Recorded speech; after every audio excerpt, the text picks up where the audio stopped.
I hate to be called an expert on Buffalo Bayou. One fellow, let me see if he's in here. Nope.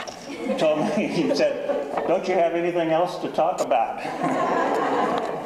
So anyway, I'm going to talk a little bit about the origins of Houston, and as you can see from my title of my talk, it says Houston's finest natural asset is its location.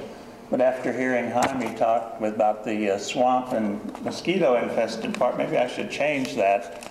But you can imagine what the Allen brothers felt like when they came. Now, I have a, let's see if I can make this thing work. Okay, I have a different view of what the Allen brothers saw. They didn't see the prairie, they saw a riparian woodland. And this was essential to their purposes. And I'll briefly catch you up on that. The Allen brothers, of course, were aiding the Texas Army as settlers. They were supplying material and food to the Texas Army. So when the Texas Army defeated Santa Anna at the prairie at San Jacinto, these guys had a great idea. You know, they were real estate developers, and not that we don't know too many in Texas these days, but their idea was to create a great commercial center. And so they were looking around, and they had one idea that they had picked up through a fellow named John R. Harris, who had established Harrisburg in about 1826. And this idea was that you could have a port 50 miles inland, which sounds really strange even today to think of that. But if you'll think about it, that's exactly what we have today. But the Allen brothers came to this riparian woodland, and they had to find a location for this great commercial center that they had set out. In fact, if you read the newspaper advertisement of the founding of the city of Houston, which was done in August 30, 1836, believe me, there was nothing in Houston when they printed that. But they were very optimistic. And what it said was that they were going to establish a great commercial center on Buffalo Bayou. And the reason for this was that they had found a location that they could do that with. So, we all know where that location is, but let me give you some of their thinking on this. In 1836, by the way, Buffalo Bayou was probably the most significant waterway in Texas in their mind. And the reason for that is, and I'll just briefly go through that, if you think of all the other rivers in the eastern part of the state, but which covered most of the colonies, so these rivers such as the Colorado, the Brazos, the San Jacinto, and the Trinity, they all flowed north-south and were heavily dependent upon rainfall to maintain their water levels. And as you know, in Texas, we have dry seasons and droughts, such as last summer. And if you had traveled along I-10 going west, you know that the Brazos was almost dry and the Colorado was almost dry. All of the north-south rivers would dry out in the dry season. And that's not very good if you want a transportation system. But they did find the peculiar waterway known as Buffalo Bayou that flows east-west, not north-south, and it is enhanced by tidal flow through all of the seasons. And they remark about this: Buffalo Bayou has enough water for transport through all seasons. And that's literally true even today. It's sometimes augmented by very heavy rainfall. If you recall Tropical Storm Allison, most of the people here I think are old enough to do that.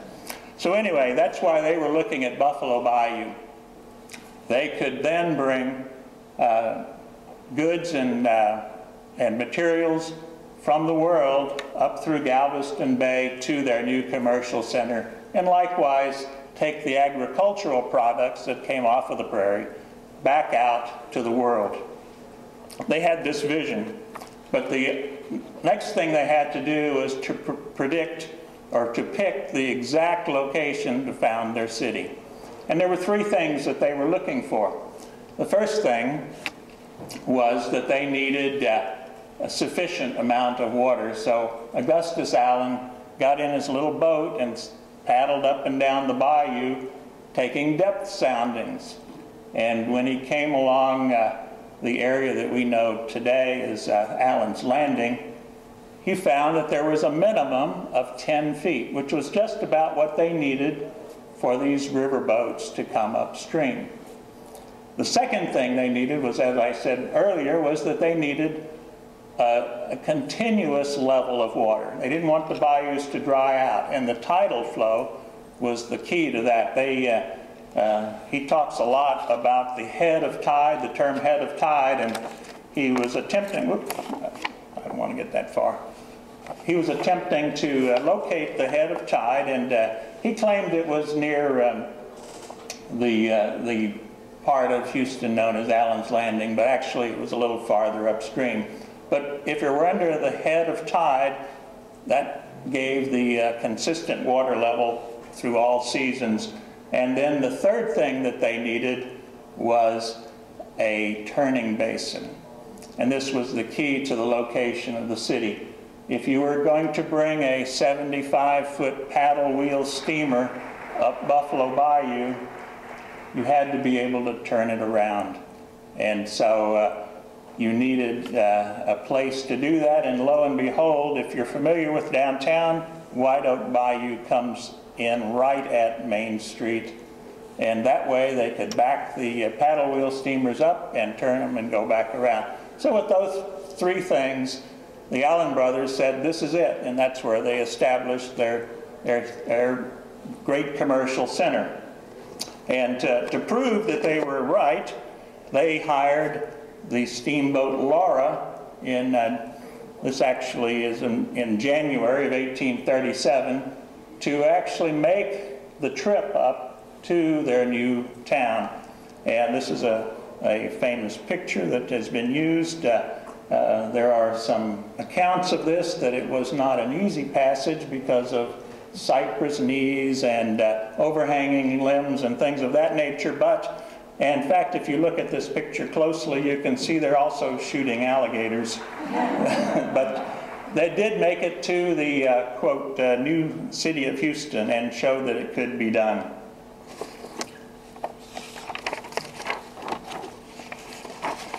So the Allen brothers proved that the possibility of an inland port was a real thing, and they established their city.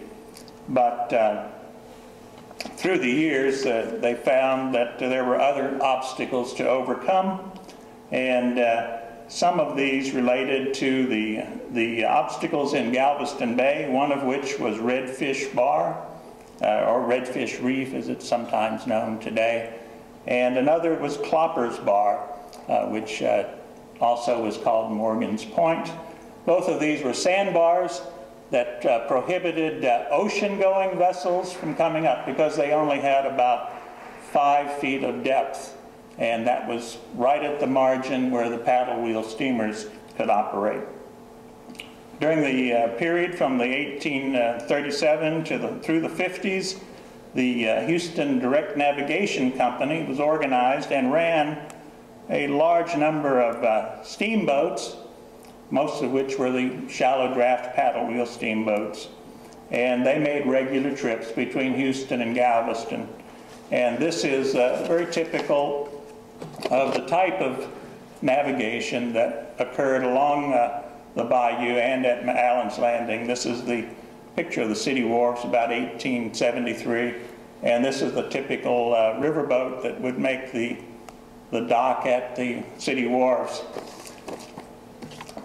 But many of the businessmen in Houston weren't satisfied with the shallow draft boats, and that's because they couldn't take those boats out on the Gulf.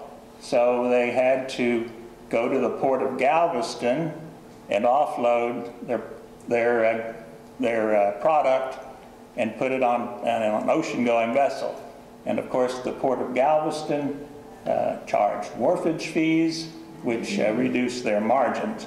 So many of the businessmen of the time tried to develop the concept of a deep water port in Houston.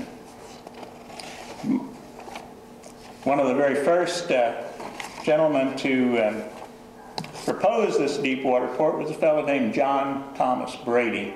You might recognize that name. He came to Houston prior to the Civil War, but just after the Civil War was attempting to develop these ship channel projects and also to open what he called canals through both Redfish Reef and Clopper's Bar. Needless to say, he was not successful, and for a long time they continued to rely upon the paddle wheel steamers, such as in this photo of the city wharves in 1876. But at this same time, a gentleman named Charles Morgan, who was a very wealthy shipping magnate, seized upon the idea that you could dredge these canals and channels and create a deep water port, not in Houston, but at least farther up the bayou. Charles Morgan then went ahead on his own. He acquired the Bayou Ship Channel Company in 1874, which was one of the local businesses interested in this. In fact, they had hired him, and he turned around and bought the company. But the result was that he dredged a 9-foot channel through Clopper's Bar, or Morgan's Point. Now, before you get confused, Morgan's Point was not named after Charles Morgan. It was named after James Morgan, who was here at the time of the Revolution. But anyway, Morgan dredged that up Buffalo Bayou, and he established a terminus, not in Houston, but at a town that he called Clinton, after his hometown, which was opposite Sims Bayou. And so it's downstream from Harrisburg. And in 1876, he had his first deep-sea vessel come up to the town of Clinton and offload, actually, he offloaded 250 head of cattle, but also all of the railroad equipment needed to lay tracks from the 5th Ward down to his port, because that was his key to this enterprise. You bring the products on your rail down to the docks and put them on the boats and ship them out to the world. So things were looking up at that time, except Mr. Morgan died in 1878, and unfortunately the next owners of the Morgan steamship lines abandoned his Clinton operations.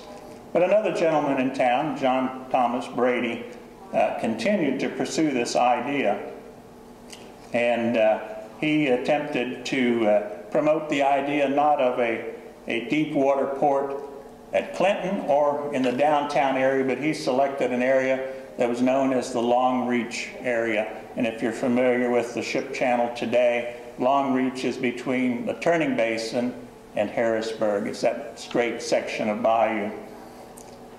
So Brady had pursued that idea and had established a large promotional campaign that was centered not only around the wharves and the rail connection and the industrial facilities, but also he built a large public park known as Magnolia Park. That was one of the premier parks in the early 1890s. Brady died, however, in 1891, and that seemed to end his promotional abilities. However, as often happens, we finally convinced the government to get involved, and in the mid-1890s, the Congress approved the idea of dredging a ship channel to a depth of 25 feet with a terminus at the Long Reach area. This was authorized in 1899. Let's see, well, I didn't That's Redfish Bar and that's Clopper's Bar. It was authorized in 1899, but they had to solve a couple other problems with the bayou, and that was the fact that the Buffalo Bayou was quite winding, and as you can see from this, this picture, that there were three bends: Irish Bend, Clinton Bend at Sims Bayou, and Harrisburg Bend, that had to be resolved. And the way they resolved them was they dredged channels that eliminated or cut off the bends so that you had a nice straight water channel. The dredging in this operation began about 1905, and through 1907 and on up to about 1912, this operation continued, and that was the point at which the city established, with the help of the Corps of Engineers, the Port of Houston at the turning basin where it is today. The idea that you would have a deep water port at the downtown site was abandoned long ago, and as the activities decreased, the upper part of the stream became more of a barge canal, and even today there's almost no commercial traffic on the bayou. By 1900, as this slide shows, you can see most of the activity is barges and tugboats. And this picture here shows the ship channel as of 1947, where it becomes much like the channel that we know today. And as you can see, a lot of industrial development took place along the channel. This is mostly petrochemical as we know today. The Corps of Engineers continues to maintain the deep water channel of the ship channel, and today it is approximately 45 feet deep at the turning basin, and the ocean-going vessels continue to come all the way up into the Houston area. So we can only appreciate at this point the fact that the Allen brothers had great visionary plans, but it did take a lot of work through the next century or so to bring these plans to the fruition of the ship channel that we know today, which of course is, I believe, still the second largest, maybe it's the third largest in tonnage in the United States. We're, of course, the only one that's 50 miles away from the ocean. Of course, this is the modern ship channel as it is from Google Maps, and you can see the cut through Morgan's Point and the channel that falls right on up. So, what happens to the other part of the Buffalo Bayou? Well, if you haven't been on the bayou recently, between downtown and the turning basin, it has become very much a recreational area. I do a lot of work with the Buffalo Bayou Partnership, promoting not commercial activity on the bayou, but recreational activity. It's got hike and bike trails, and as well as canoeing and kayaking activities. They're putting in access points all the way down to Hidalgo Park, which is just prior to your entry into the officially defined ship channel. And so we've kind of turned the corner on it, and I would like to take a point from Jaime's thing. We need to know the history of where we are so that we can enjoy the bayou that we have today. Thank you. Yes, sir.